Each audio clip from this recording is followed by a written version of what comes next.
Melly's legal team has officially submitted their final paperwork requesting his release on bond. Ahead of his trial in September, this time, they're fully confident that he will be granted bond. We're hopeful and expecting good news soon.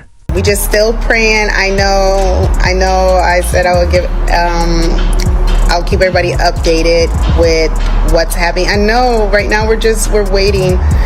So basically the judge is going to do, I guess, a written order. So we're just waiting, and that order can come any minute, or it could come tomorrow. I don't know. So we're just waiting. We're just waiting. So everybody just keep praying, keep having faith.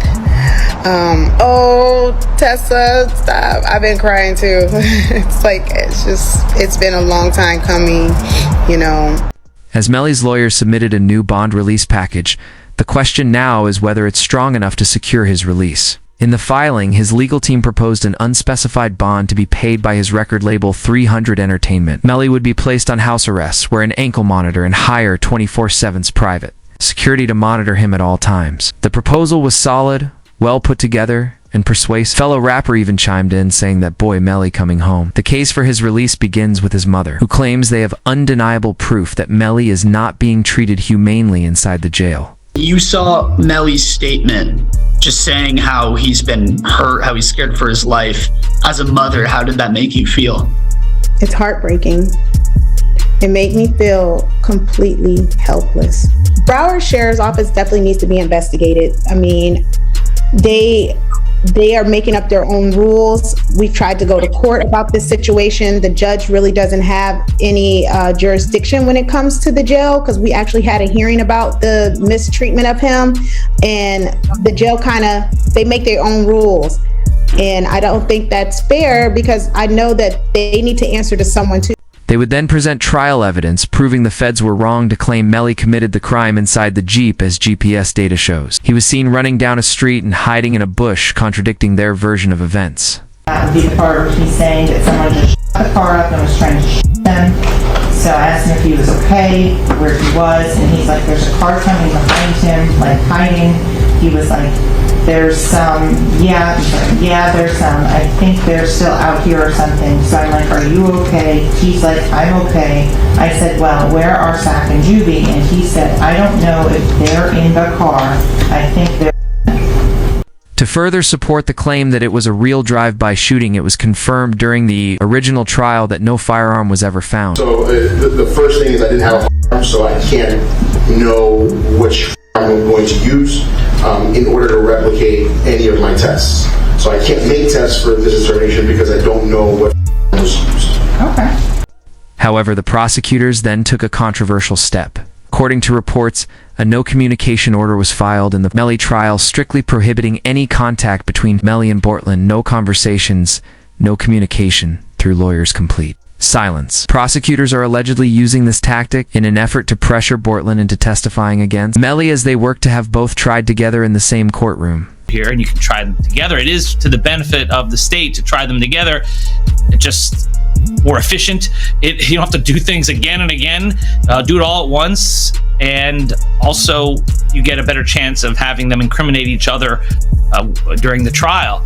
It benefits the defense to sever it. That way they can point the finger at each other and get away with it. So this is what's going on. But I don't think it should be automatically severed because the state is seeking a penalty for Melly, because it's only the penalty phase of the trial that would be different, not the guilt phase. The guilt phase is the same. They're both capital crimes. You're seeking the penalty on one, not the other, but that goes into the second part of the trial, the penalty phase, only if Melly is found guilty.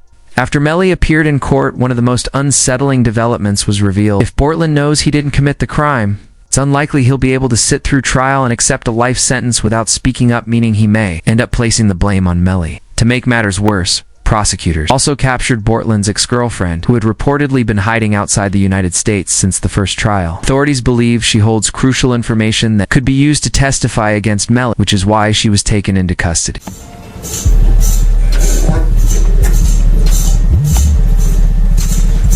The judge required Mariah to sign an agreement confirming she will testify against Melly in the upcoming trial, a move that could heavily influence the outcome depending on what she reveals in court. After her release, Mariah reacted on Facebook with a post saying, "Thank you to my village. I love y'all so much. God's plan, not mine." Investigators reportedly uncovered disturbing evidence in her iCloud account, suggesting that Melly pressured her not to testify during the original trial. This has led to a new, separate charge against him: witness tampering, a serious offense that carries a potential life sentence, regardless of the verdict in the Sackhazer and Juvie case. Mariah Hamilton is spending her first day at the Broward County Jail. She has no arrest record until now.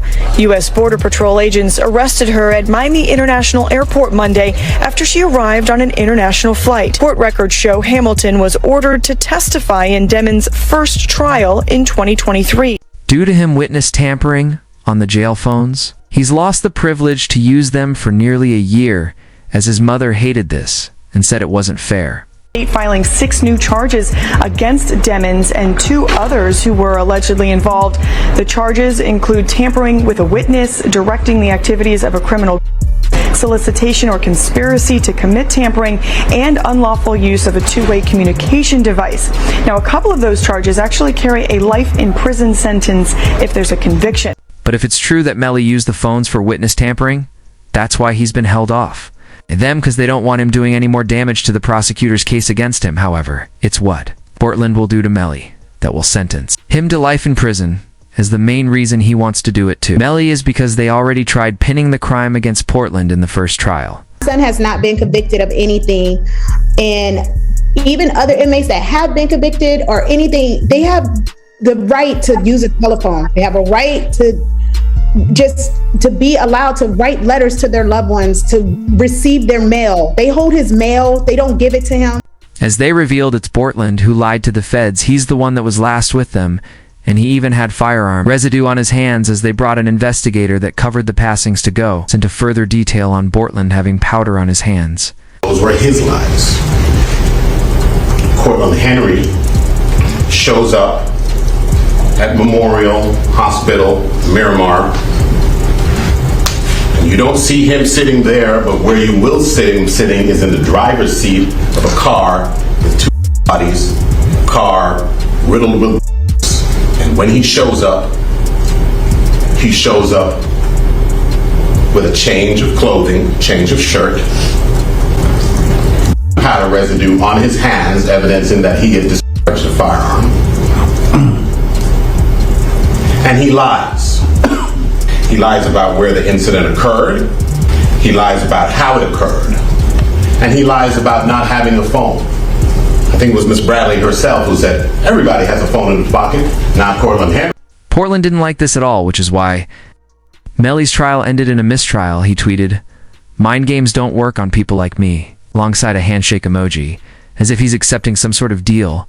But it gets more concerning because if Portland is involved in Melly's trial, they'll use interrogation clips from the night of the crime, where it's clear that Portland was lying about what happened. So the right hand of Cortland Henry contained 0 particles characteristic of residue and two component particles. And the left hand contained 1 particle characteristic of residue and 1 2-component particle. Okay. And can you explain to us what that means? Basically, overall, there was residue present on the hands. It's clear to the officers Portland's story isn't adding up to anything yet. He tried to stay as confident in his story that he could, but was caught in a lie. Okay, tell me what happened. Man, I was playing music, getting off the exit. I was already getting sleepy, almost home, you know what I'm saying? And like, just out of nowhere, like, I just heard, you know what I'm saying? So, and I ducked down, you know what I'm saying, in the car, and I almost crashed the car. Let me back you up a few minutes. Where were you coming from? I was coming from the studio, from Fort Lauderdale. Fort Lauderdale studio. Which way did you take? I took I-75, 595 to 75. Expressway. Then you took 75. But it got even worse with Portland realizing the officer isn't believing him. Portland tries to stop talking. Here's the hard part where we're having a hard time to understand is that we shut down that entire area and we had the officers shoulder to shoulder walk it out. They didn't find as much as one shell casing. They didn't find one piece of glass. Nothing. Nothing to what you said adds up.